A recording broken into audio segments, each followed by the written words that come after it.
Hello అండి. Welcome back to our channel. నేను మీ అశ్విని. ఈరోజు మన వీడియో వచ్చేసి సమ్మర్ వచ్చేసింది. చల్లగా ఐస్ క్రీమ్ తినాలనిపిస్తుంది. అలాంటప్పుడు ఇంట్లోనే చాలా ఈజీగా ఇలా ఐస్ క్రీమ్ చేశారంటే పిల్లల నుండి పెద్దవాళ్ళ వరకు అందరూ ఇష్టంగా తింటారు. ఇంకో ఇంపార్టెంట్ ఇంగ్రీడియంట్ వచ్చేసి బెల్లంతో చేస్తున్నాము ఈ ఐస్ క్రీము. పంచదార యూజ్ చేయకుండా చాలా హెల్దీ. తప్పకుండా ట్రై చేయండి. ముందుగా అయితే స్టవ్ ఆన్ చేసి ప్యాన్ పెట్టుకొని ఇందులో ఒక 1 లీటర్ పాలు తీసుకోండి. ఫుల్ క్రీమ్ మిల్క్ తీసుకోండి. 1 లీటర్ పాలు తీసుకున్నారంటే చిక్కటి పాలు ఐస్ క్రీమ్ చాలా బాగుంటుంది. ఇక ఈ పాలు ఒక మరుగు వచ్చేంత వరకు మరిగించుకోండి. నేను తీసుకున్న పాలు అయితే ప్యాకెట్ పాలు కాదు, ఫుల్ క్రీమ్వి నార్మల్గా పోయించుకున్న పాలు అనమాట. మీరు ప్యాకెట్ పాలు అయితే ఫుల్ క్రీమ్ ఫ్యాట్ పర్సంటేజ్ ఎక్కువ ఉన్న పాలు తీసుకోండి. ఇక ఈ పాలు మరిగిన తర్వాత ఇందులో 10 రూపీస్ ప్యాకెట్ మిల్క్ బిస్కెట్స్ ఉంటాయి కదా, పార్లేజీ, ఆ బిస్కెట్ ప్యాకెట్ని ఒక ఫుల్ ప్యాకెట్ని ఇందులో వేసుకోవాలి. 1 లీటర్ పాలు అయితే ఈ బిస్కెట్స్ అన్నింటినీ ఇందులో వేసుకొని బిస్కెట్స్ మొత్తం ఉడికేంత వరకు, మెత్తగా అయ్యేంత వరకు ఇలా మధ్య మధ్యలో కలుపుతూ స్టవ్ని మీడియం ఫ్లేమ్లో పెట్టుకొని ఈ బిస్కెట్స్ అన్నీ పాలల్లో ఉడికేంత వరకు ఉడికించుకోండి. పాలు మొత్తం దగ్గరగా అయిపోవాలి, చిక్కబడి బిస్కెట్స్ అన్నీ ఇలా పాలల్లో బాగా ఉడికి మొత్తం మెత్తగా పేస్ట్ లాగా అయిపోతాయి. చూసారు కదా, ఇలా పాలల్లో బిస్కెట్స్ అన్నీ బాగా ఉడికిపోయి మొత్తం క్రీమ్ లాగా అయిపోతుంది. ఇప్పుడు ఇందులో ఒక 3 టేబుల్ స్పూన్లు బెల్లం పొడి వేస్తున్నాను. ఇలా బెల్లం పొడి వేసుకున్న తర్వాత ఒక స్పూన్ ఏమో కాఫీ పౌడర్, మీరు ఏ బ్రాండ్ అయినా తీసుకోండి. ఇన్స్టెంట్ కాఫీ పౌడర్ ఉంటుంది కదా, ఆ కాఫీ పౌడర్ వేసుకోండి. చాలా బాగుంటుంది. మాకు కాఫీ ఫ్లేవర్ అంత ఇష్టం ఉండదు అంటే కాఫీ పౌడర్ని స్కిప్ చేయొచ్చు. ఇక బెల్లం అంతా ఇందులో బాగా కలిసేంత వరకు కలుపుతూ ఒక 5 నిమిషాల పాటు స్టవ్ని సిమ్లో పెట్టుకొని ఉడికించుకోవాలి. బెల్లం పాలల్లో ముందుగానే వేశారంటే పాలు విరిగిపోతాయి. కాబట్టి ముందుగా బెల్లం వేయకుండా బిస్కెట్స్ అన్నీ పాలల్లో బాగా ఉడికిన తర్వాత బెల్లం వేసి కలుపుకొని పూర్తిగా చల్లారేంత వరకు పక్కన పెట్టేసేయండి. ఇక ఇది పూర్తిగా చల్లారిపోయింది. ఇప్పుడు దీన్ని ఒక మిక్సీ జార్లోకి తీసుకుంటున్నాను. ఇలా ఈ మొత్తం క్రీమ్ అంతా ఒక మిక్సీ జార్లోకి తీసుకొని ఇందులో వెనిలా ఎసెన్స్ మంచి ఫ్లేవర్ కోసం ఒక 1/2 స్పూన్ దాకా వేస్తున్నాను. మీకు ఇష్టమైతే వేసుకోవచ్చు, ఉంటే మీ దగ్గర, లేదంటే స్కిప్ చేయొచ్చు వెనిలా ఎసెన్స్. వెనిలా బదులు మీరు కావాలంటే ఇలాచీ అయినా వాడచ్చు. ఇక ఇవన్నీ ఫైన్గా ఇలా మెత్తగా క్రీమ్ లాగా అయ్యేంత వరకు గ్రైండ్ చేసుకోవాలి. చూసారు కదా, మనకి కాఫీ ఫ్లేవర్తో ఇలా మెత్తగా క్రీమ్ లాగా వచ్చేస్తుంది. ఒక 5 నుండి 10 నిమిషాల పాటు గ్రైండ్ చేశాను.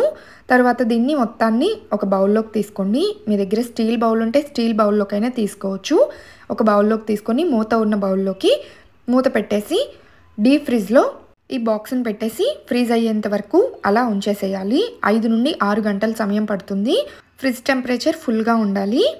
అప్పుడే మనకి బాగా త్వరగా ఫ్రీజ్ అవుతుంది, గట్టిగా అవుతుంది. చూసారు కదా, ఈ విధంగా గట్టిగా ఫ్రీజ్ అయిపోయిన తర్వాత దీన్ని మరలా ఒకసారి బ్రేక్ చేసుకొని మిక్సీ జార్లోకి తీసుకొని మరలా ఇంకొకసారి గ్రైండ్ చేసుకోవాలి. చూసారు కదా, కొంచెం గట్టిగా ఉన్నా సరే మీరు చాక్తో అయినా స్పూన్తో అయినా అలా అనేసారంటే ఈజీగా వచ్చేస్తుంది.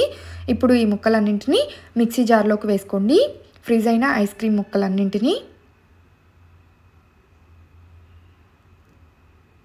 ఇలా మిక్సీ జార్లోకి మొత్తాన్ని తీసుకొని ఒక 10 నిమిషాల పాటు మరలా గ్రైండ్ చేసుకోవాలి. మొత్తం ఇదంతా క్రీమ్ లాగా అయ్యేంత వరకు. కొంచెం మధ్య మధ్యలో మనం కలుపుకుంటూ గ్రైండ్ చేసుకున్నామంటే త్వరగా గ్రైండ్ అయిపోతుంది, లేదా ఇలా గడ్డలుగా ఉండిపోతాయి అక్కడక్కడ. చూసారు కదా, ఈ విధంగా మెత్తగా ఫైన్గా గ్రైండ్ చేసుకున్నాను. క్రీమ్ లాగా వచ్చేసింది కదా, కొంచెం థిక్గా అయింది చూడండి. ఇప్పుడు ఇందులో ఒక 1 లీటర్ పాలు తీసుకున్నాం కదా, అందులో మీగడ ఉంటుంది కదా, ఆ మీగడని తీసి పక్కన పెట్టుకున్నాను నేను ముందుగానే. ఆ పాల మీగడని ఇందులో వేస్తున్నాను. మీరు కావాలంటే పెరుగు మీద మీగడైనా వేసుకోవచ్చు. ఒక 1 లీటర్లో వచ్చిన పెరుగు మీగడైనా పాల మీగడైనా ఇందులో వేసుకొని మరలా కోర్సుగా గ్రైండ్ చేసుకొని దీన్ని ఇప్పుడు ముందుగా తీసుకున్న బౌల్ ఉంది కదా, ఆ బౌల్లోకే తీసుకుంటున్నాను. ఇలా లమ్స్ లాగా వచ్చేస్తాయి మీగడ వేసుకోవటం వల్ల మనకి ఐస్ క్రీము. అప్పుడు మనకి నార్మల్గా బయట తీసుకుంటే ఐస్ క్రీమ్ ఎలా ఉంటుందో అలానే వస్తుంది. ఇక ఐస్ క్రీమ్ అంతా బౌల్లోకి తీసుకున్న తర్వాత పైన ఇలా సిల్వర్ పేపర్ కానీ, లేదా ఈ దగ్గర నార్మల్గా పల్చటి కవర్ ఉంటుంది కదా, ఆ కవర్ అయినా వేసుకొని మూత పెట్టేసేయండి, ఎడ్జెస్ని కట్ చేసి.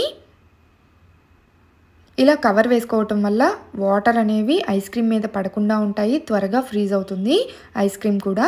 చక్కగా మళ్ళీ మూత పెట్టేసి ఒక 5 నుండి 6 గంటల పాటు ఫ్రీజ్ చేసుకొని తర్వాత ఓపెన్ చేసామంటే చక్కగా గట్టిగా రెడీ అయిపోతుంది. నేను వీడియోకి పోస్ట్ చేయడానికి టైం లేదని చెప్పేసి కొంచెం ముందుగానే తీసాను. సో అందువల్ల ఇంకా కొంచెం టైం పడుతుంది నాకు. పైన కొంచెం ఫ్రీజ్ అవ్వలేదు, ఇంకొంచెం టైం తీసుకుంటే ఇంకా గట్టిగా ఫ్రీజ్ అయ్యేది. ఎక్స్ట్రా ఉన్న ఐస్ క్రీమ్ని ఒక చిన్న బౌల్లోకి తీసుకున్నాను కదా, అది చూడండి చక్కగా గట్టిగా అయిపోయింది. ఇప్పుడు ఇలా గట్టిగా అయిపోయిన ఐస్ క్రీమ్ని సర్వ్ చేసుకున్నామంటే చాలా బాగుంటుంది. అచ్చంగా బయట మనకి ఐస్ క్రీమ్ ఎలా ఉంటుందో అదే విధంగా ఉంటుంది. చాలా టేస్టీగా కూడా ఉంటుంది. బయట కొనుక్కొచ్చుకున్న దానికంటే కూడా చాలా రుచిగా ఉంటుంది. అండ్ పంచదార వాడలేదు కదా, బెల్లం వాడాము.